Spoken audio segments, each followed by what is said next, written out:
Welcome back to Beautifully Complex, everybody. I am very crazy excited to have my kiddo here with me again, finally, for another episode, because people are constantly asking me when you're going to come back on the podcast. And now we're making it happen. And I'm so excited. And we're going to talk about music, right? The Yeah. role that music has had in your life and in neurodivergence, maybe, and how it might have helped you, and all of those wonderfully good things. Do you want to tell you everybody a little bit about yourself to start? No. Come on now. No. How old are you? 23. That is true. Yeah. So you've been out of high school for Like 5 years 5 years. 5 years already. Can you believe it? Yes. Crazy. Yeah. Yes. So talk to us a little bit about how you feel about music. Start there. How do you feel about music and having music in your life? It's one of my many passions, honestly. It's been a very major part of my life since quite young. Like I'd say 12. It started being a very integral component to my function because it is very stimulating for me to have that music and really congeals my brain. Congeals your brain. What does that mean? It it's like glue, kind of. In a situation where I can't really think of something to say, if I'm like fresh off of listening to something, I might have something to say because I'm reinvigorated by listening to the music. Would you say it settles your brain, like your thoughts some? Uh, Maybe clarifies? it depends on the music. Very heavily depends on the music. The faster stuff is more of like a stimulant, but a good example of something that would calm me is like Hawaii Part 2 by Miracle Music. Really good album, really soft, really kind of like those almost lullaby kind of songs in that album. It's one of my Wow. favorites. But whenever I listen to that, I either get really sad or I just get very calm. Yeah. So the slower, soft stuff is soothing. But I've also seen at times where heavy metal is actually regulating for you. Can you explain that to us? Do you have any ideas of why? Well, it's all regulating. All kinds of music regulate me. Depending on the amount of energy that I want is what I would listen to differently. I understand how people can find something like, um, I don't know, Lorna Shore or something else of that caliber to be very overwhelming. But for a brain that's always moving super fast, like what's typical with ADHD and autism, it's very easy to keep up with that kind of thing if you have the ear for it. So it's very stimulating and very intensive on your mind and gives you something to focus on, focusing on like all the different instruments and layers in it. What does it do to mom's brain when you play something super fast and heavy? Blows it up. It does kind of blow it up. It overwhelms me. It's just overwhelming to my system. But for you, it's helpful.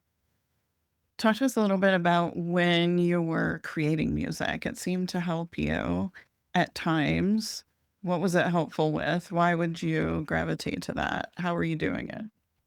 Well, there was this app on the iPad called Launchpad that was essentially just like a loop kind of thing. You'd assemble loops into a song. So that was very useful for making music very quickly and easily without, just kind of like it sounding bad. And that was a good creative outlet for me because I could envision what I wanted the thing to sound like and kind of make it from that app.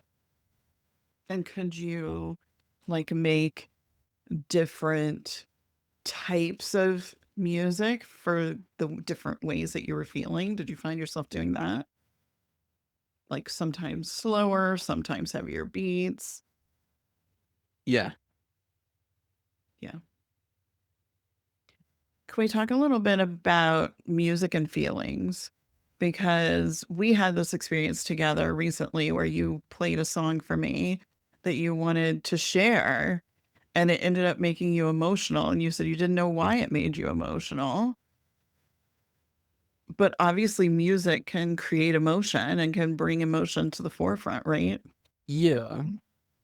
I think music is like a language in itself because Mhm. you can convey emotions with music a little bit better than you can with just speaking. So if somebody wants to convey like sadness, they really can.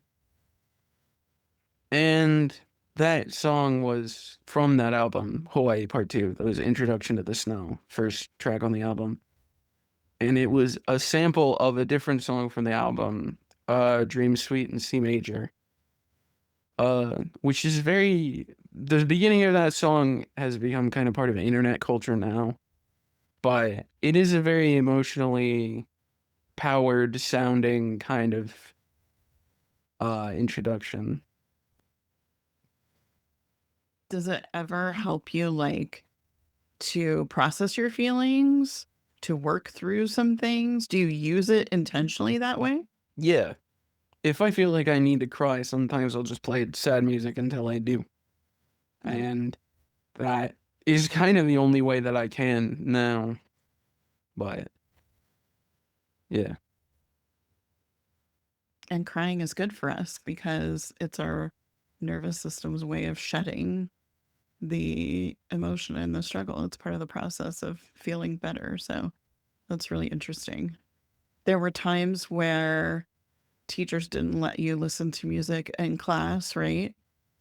What would you say about that? Do you have advice about music in school and in learning in general?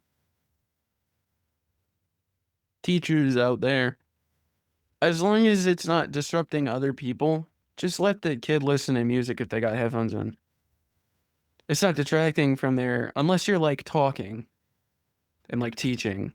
But if you're just doing like an assignment, everyone's just like writing down. As long as they're not being like distracting to other people, just let them listen to music Because because it's helpful probably to most of them. In my experience, it helps me focus, and I imagine that's a lot of other people's. And sometimes people want to block everything else going on around them out with music to zone in on what they're doing. that brings up something interesting because you have played videos to be able to fall asleep for a long time. And like when you were in school, we didn't want you watching videos instead of going to sleep. We would turn it so you weren't watching it, but you could hear it. And I learned so much from you through that about being able to sometimes quiet the noise. And it's actually caused me to listen to podcasts to fall asleep because I've been having trouble with sleep for a few years. And when I finally started listening to something that I was interested in, not just background noise, it was actually helping me fall asleep, which made no sense to me until you explained how watching videos and something you could focus on them talking helped you to fall asleep. Yeah, because if you think about going to sleep, you're not going to go to sleep. If you're thinking about what someone else is saying instead, you're probably going to go to sleep.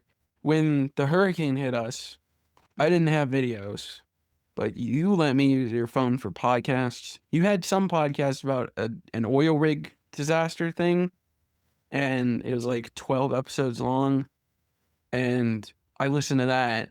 I couldn't sleep before then, but I listened to that, and then like within 30 minutes, I was asleep. Yeah, I hadn't thought about the fact that the hurricane and not having power and not having internet was kind of an experiment to prove or disprove being able to watch videos to fall asleep. And it obviously proved it, right? It proved that it worked for you, or at least having something to focus your mind on and follow was helping you fall asleep. Yeah. Yeah, it's pretty crazy. It's really I feel like counterintuitive it's counter to common sense, but it actually really works. For me, common sense is if you want to fall asleep, you got to turn the lights off, you got to turn the sound off, Well, you know. it's the same thing with a white noise machine. It's a sound for your brain to focus on so that you can go to sleep. The only difference is that it's someone loudly talking. Yeah. A little more of a focus point, I would say. Yeah. Yeah. It's so some people it might be distracting, which is why you would rather do a white noise machine, but to me, I don't really focus on a video anyways. What's it like to be in your brain when you're trying to fall asleep if you don't have anything to focus on? Silence. It's silent and It is quite silent. your brain stops. If I am trying to go to sleep, it is very focused on trying to go to sleep if there's nothing else playing. Huh. I thought you would say it's going a million miles an hour and thinking about 800,000 things. No, it's thinking about going to sleep, which is why it's not going to sleep. Interesting. See, I'm still learning from you, even today. And the more we do try to focus on going to sleep, the more upset we get about not sleeping and the harder it is to go to sleep. Like, this has been my experience for a long time. And I have to just Yes. acquiesce to the fact that I will go to sleep when I go to sleep. Right? Yes. Yeah. That's what I've been doing. We have also used music in the past. And I think I've talked about it here in other episodes, but we have used music as a way to connect when you don't feel like talking. Yeah. You want to share your perspective on that? There's some things that you're into music-wise that I would have never expected you to have been into. You gonna out me on some of that? Can. I can't remember any examples. Eminem. No, everybody's into Eminem. Oh, everybody's not, but Eminem is great. There was something old like cake or not cake. Was it Not cake. It was not something cake. like that that I had in my music, and you were surprised. Yeah. A couple nights ago, we had a conversation about Coldplay. Mm-hmm. Yeah. Getting back into listening to some Coldplay. Yes. We had both gravitated toward that at the same time, having not spoken at all about it and not knowing the other one was also doing it, which is Yes. interesting. Rush of Blood to the Head is their best album. Yeah. Yes. So even just puttering around in the kitchen, we started chatting about music. Yeah. Because that's how I'm connecting with my girlfriend as well. Just talking about music. Yeah. It's something that you're super interested in, right? And so by you being super interested in it, it's easy for you to talk about it. Yes. It's easy. So like when you were in school and I would come pick you up and you would get in the car and I'd be like, "Hey, how's your day?